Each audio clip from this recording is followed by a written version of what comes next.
From WREL News and the Capital Broadcasting Podcast Network, this is your Coronavirus, North Carolina News Brief for Tuesday, May 12, 2020.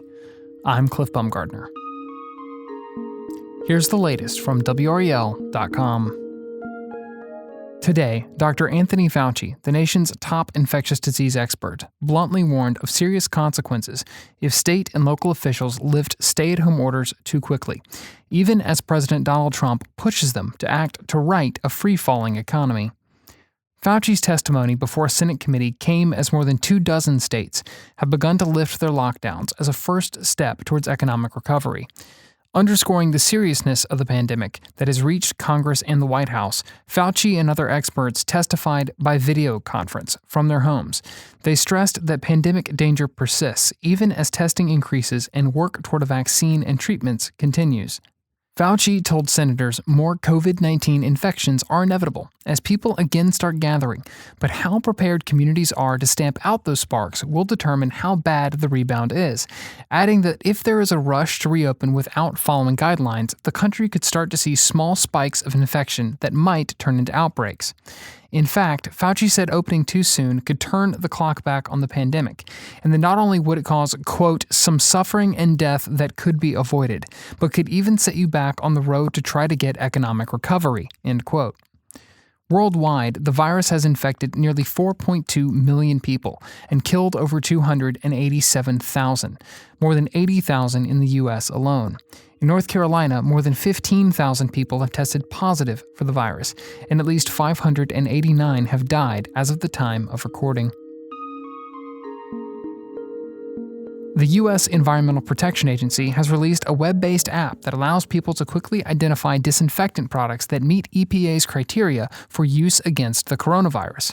For more than 2 months, the EPA has provided the public with List N, a list of more than 400 surface disinfectant products that meet the agency's criteria for use against the virus.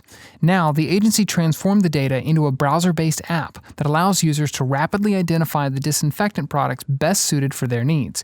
Users can search by use site, home, business, health, healthcare, etc., surface type, contact time, EPA registration number, active ingredient, or by product name.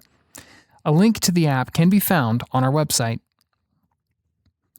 Durham Mayor Steve Schewel and County Commissioner Wendy have appointed 15 people to a task force that will help Durham get through the coronavirus pandemic and emerge stronger than ever. The Durham Recovery and Renewal Task Force will hold its first meeting on Friday. The group, made up of state and county health officials, CEOs, faith and cultural leaders, and others, will advise the city and county as it revises emergency declarations and guides the community on how to safely reopen. Schewel said the group will serve for 100 days and that, quote, the task force will not be expected to produce any final report or other particular written product. Rather, it will be expected to move at speed and issue its advice and recommendations in real time, end quote. Schewel also announced today that Durham and Durham County will extend their stay-at-home order past its scheduled expiration on Friday. Details on the extension are expected later this week. More than a week after state health officials started releasing zip code level data on COVID-19 cases across North Carolina, a handful of areas continue to stand out with particularly high rates of disease. The number of cases vary widely from zip code to zip code, as do the populations of each, but the typical or median zip code has a rate of lab-confirmed COVID-19 infections of about 8 per 10,000 residents, as of the latest State Department of Health and Human Services data. But for 3 zip codes across the state with more than 50 confirmed positives, rates are higher than 100 cases per 10,000 residents.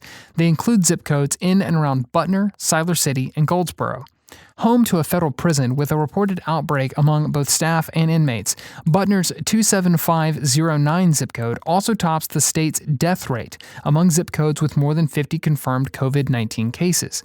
The area has a death rate of about 115 deaths for every 100,000 residents in its population as of May 11th.